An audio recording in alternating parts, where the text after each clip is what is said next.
Yo guys, what's going on? Robert Warshack here, and we're going to be covering the best decks since the mini set. Unfortunately, this past mini set was not one of my favorites.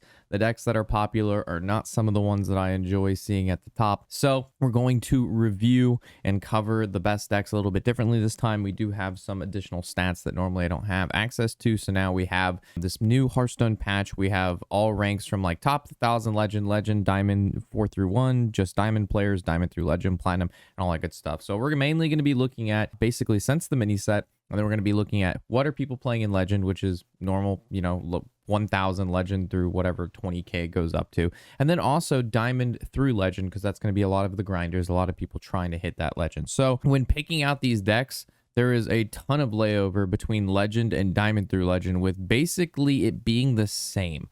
Mining Paladin and Treant Druid both just being at the very top here for those tier 1 decks in those brackets, followed by Sludge Warlock and Plague DK, Aggro Paladin, Mining Rogue, and then we have Diamond through Legend, again, Aggro Paladin, Plague DK. We do have Sludge Warlock in there, and some like Totem Shaman, Highlander Hunter, Arcane Hunter, but like these decks, these top 5 here, are just pretty much so much better than everything else. Those are just the best decks. So taking a look at it, so we have Mining Paladin. Basically, what makes this deck amazing is the Shroom Escape. So this gives a minion Wind Fury and Divine Shield, and this is what just makes the deck kill you. A single minion lives, you just win. And it has Guardian's Grace in here, which we've seen from Paladin time and time again. It's a 0 mana, give a minion +5/+5.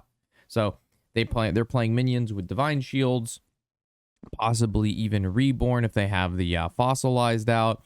And then from there, if anything lives, they go +5/+5, +5/+5. Let's just say it has 13 attack or even 12 attack. And then they give it Wind Fury and they hit you for 24. So decks being able to kill absolutely everything your opponent plays every turn, that's not normal. You shouldn't have to do this. This isn't. So unfortunately, Paladin is back in the driver's seat of the meta, where they just play cards on curve and then they kill you. If left unchecked, it just wins. While this deck does run the mining package in the previous aggro buff Silverhand Recruit Paladin did not. 20 cards, 22 cards, 24 cards in the deck are basically the same. The only new cards that we see again is going to be the Excavate card, the Sir Finley, which is just a bonus. I mean, if you've excavated twice, transform all enemy minions into 1/1 Murloc. So this just gets around taunt. So if you think playing a taunt to block this Wind Fury attacker is going to do anything, besides that, Paladin's just doing Paladin things. Very, very easy deck to play. If you want easy ranks, I've had a lot of people comment on the YouTube about played mining or excavate Paladin, and we hit legend very shortly after with a very high win rate. The deck it's just too good. Taking a look at another deck that just does the too good thing, that's going to be the Treant Druid. The Treant Druid, I think, is going to have a really good time versus any slow deck. So any sort of ramp Druid you queue against. Plague Death Knight has no AoE in that kind of deck.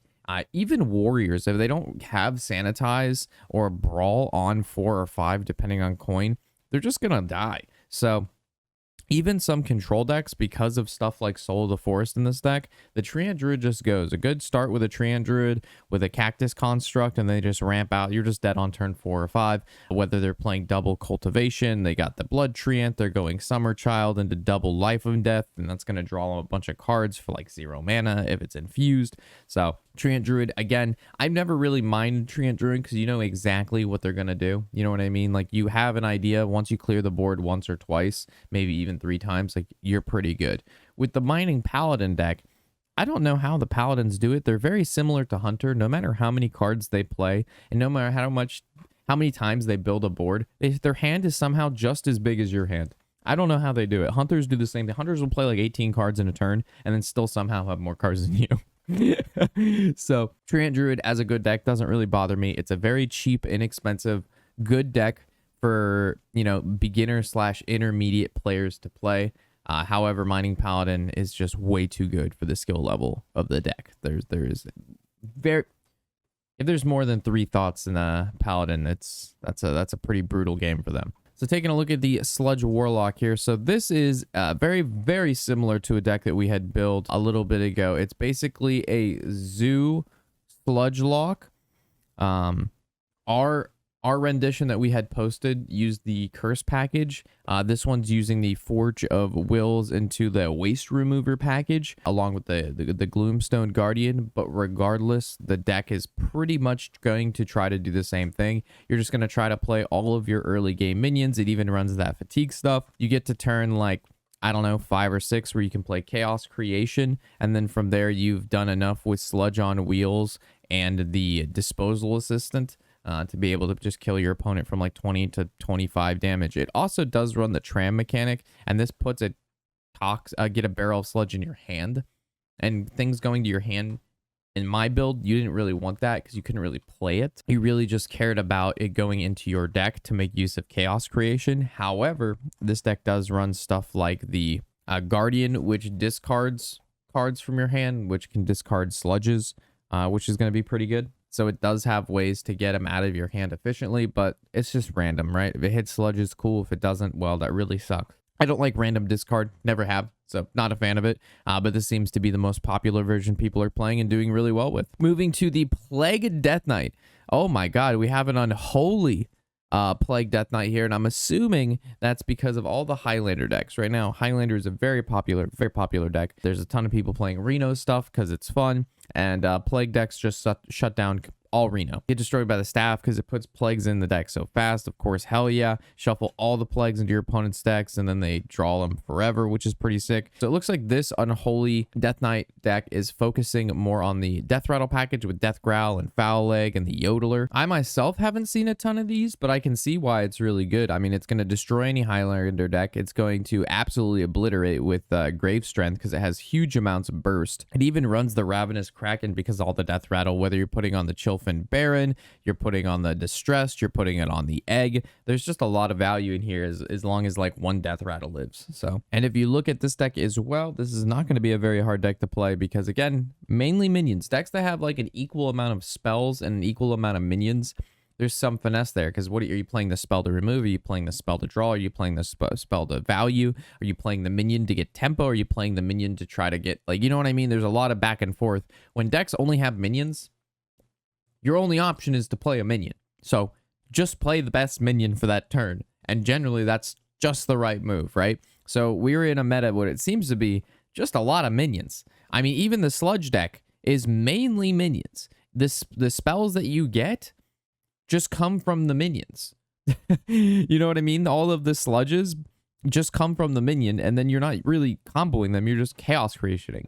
So, like, again, just very, very straightforward, very streamlined game plans with these decks. And not a lot of control decks we're seeing here. Not a lot of control at all. So the next deck is going to be Aggro Demon Hunter. So as we know, in the last meta, Aggro Demon Hunter was the best deck by far with the Sharpshooter, the 3-mana 1/3. It was a 1/5, but doesn't really matter. After you play a Naga, deal 2 damage to a random enemy and draw a spell. So you basically can go infinite. You can draw a spell, and then you draw a Naga, and then you draw a spell, and you're drawing exactly what you need to trigger the next thing. And by like 6-7 mana, the whole deck has enough discounts and free stuff that you're able to just do 20-30 damage with this deck. And I'm so glad that they nerfed the health on this card because obviously that was the problem with it. It's not the ability of this card. It was the fact that it had 5 health. That was clearly the issue. So now that they nerfed this card, we saw it being the best deck at the most recent Worlds for Hearthstone, and they won the championship for the whole world. Now we're seeing it in this next meta as being the best tech too, but, you know, we fixed it. It's not, it's totally fine. So this is a deck that's going to kill you by turn pretty much 4 to 6 most of the time if the player is good. If the player is bad, you'll die on turn 6 to 7 most of the time. The thing about this deck is it's very consistent, and it's actually a really high skill cap deck once you get quite a few games under your belt with it, because being able to kill your opponent 1 to 2 turns earlier or know the exact way to play the cards, while it is a super degenerate deck to play, don't get me wrong when I say it's a hard deck to play, to understand. And then once you get 50 to 100 games in, you'll really start to understand the deck and like, oh, I could have done this instead of this and gotten, 2 additional discounted mana, which could have equaled, potentially 10 more damage. So while aggro DH, this is not one of my favorite decks at all because of this card. It is definitely by no means an easy deck to play. And then the final deck that we're going to cover is going to be the Mining Rogue. So Mining Rogue actually disappeared when there was a bug in Windblade where it required you to play 3 spells from the opposing class and not 1. And then as soon as the bug went away, the deck is just back. So the key to this deck is you Shattered Shambler, Battlecry, the next Death Rattle minion costs 1 less, but it dies when it gets played. You play the Illusionist, because when the Illusionist dies, you get a Death Rattle minion from your deck that costs 4 less, which instantly gets Drilly, because Drilly is the only Death Rattle card in your deck. And then you play a 0 mana Drilly, you get his Battlecry, you get his Quick Draw. When he dies, you get his Death Rattle. If you have Shadow Step, you Shadow Step him, you get his another Battlecry, you get another Quick Draw. You basically have your full excavation by turn 3 or 4 most of the time. You're playing Scorpion on turn 4 to 5 more than 70% of your games. However, there are some slight issues if Drilly gets in your hand, and then you can't play the Scourge Illusionist, but that's why you just play Gear Shift, and then you just Gear Shift Drilly back into the deck, and then you play your Illusionist, and then you go through your thing, you know what I mean? Or you Sir Finley and put Drilly back. There's tons of ways to get Drilly back into your deck so your Scourge Illusionist can pull it. So you get a bunch of random cards with this deck because that's what the Rogue Excavate does, is just a ton of randomness. If like 1 to 2 mana giant spells doesn't kill your opponent, this deck does have a lot of tempo. There's just a huge amount of what this deck can do because the Excavate cards are just generally good. And then the fact that you're getting so many so fast is very overwhelming for a lot of decks. And the fact that Windblade is almost a win condition in itself. A 3 mana, 3/6 charge, get a card, and then bouncing this is insane as well because the card you get gets discounted. So you get some crazy stuff off that. And then if all of that doesn't do it, you just play Tess and she's going to get back basically everything that you played from other classes, whether it's Queen and it's the Colossal, the Windblades cards, and then anything you get off that Scorpion. So Rogue, just doing a bunch of random shit. If you want just a fun, wacky, every game feels very different, Rogue is definitely a deck that every game is special. However, again, not the most fun for me. I don't like playing against decks that are completely random. Like, there is a point to it which randomness becomes too much. We've been in metas where there's just enough randomness where it feels good and you can kind of like feel your way through the game.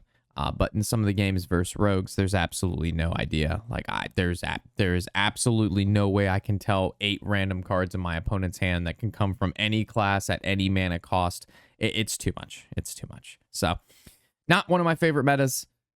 However, these are the best decks. Hopefully you guys are enjoying it a lot more than me. We have the rotation coming, I don't want to say really soon, but the next expansion to get released, we have the 3 sets rotating. We're going to get a new core set. We're going to get a new standard set. It's going to be good. There's going to be a lot of changes. It'll be the best time to play Hearthstone when the next expansion drops. So hopefully when that happens, a lot of the power and a lot of these OTK, aggro, kill you by turn 5 or 6 decks leave.